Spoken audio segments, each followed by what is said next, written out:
The little mermaid, her tail shimmering with an emerald and sapphire sheen, ventured closer to the shore than she ever dared before.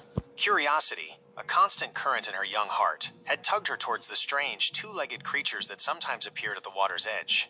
Today, one was there, sitting on a weathered rock, his gaze fixed on the horizon. He looked different from the other humans she'd glimpsed. His hair was the color of sun-bleached sand, and his eyes held the deep blue of the ocean on a stormy day. He seemed lost in thought, a melancholic air about him that resonated with the little mermaid's own yearning for a world beyond her own. Gathering her courage, she swam silently until she was just beneath the surface near his rock. She hesitated, her heart fluttering like a trapped fish. What would she say? Could he even understand her? He sighed, a sound that carried softly over the waves.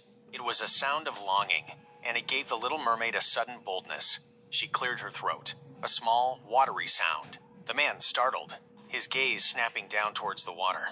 He blinked, as if unsure of what he'd heard. Taking a deep breath, the little mermaid spoke, her voice a melodic whisper carried on the gentle lapping of the waves. "Hello?" The man's eyes widened. He leaned forward, peering into the clear water. He saw her then, a creature of myth, with flowing red hair and a tail that shimmered in the sunlight filtering through the shallows. Disbelief and wonder warred on his face. Did you just speak?" he asked, his voice hushed. "Yes," she replied, a nervous thrill running through her.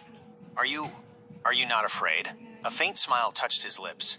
"Afraid? I think I might be dreaming." He reached out a tentative hand towards the water. The little mermaid hesitated, then swam a little closer. "You are not dreaming," she said softly. "My name is Lyra." "Lyra," he repeated, the name sounding like a gentle melody on his tongue.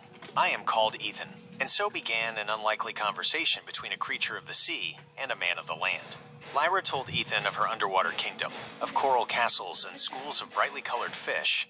Ethan spoke of the world above, of bustling cities and towering mountains, of stories written in books and songs sung around campfires. They spoke for hours, the sun arcing across the sky. Lyra learned of Ethan's loneliness, his feeling of being adrift even on solid ground. Ethan was captivated by Lyra's tales of the ocean's mysteries, a world so different from his own. As the tide began to turn, a sense of sadness fell over them. Their worlds were separate, and the distance between the shore and the deep sea was vast.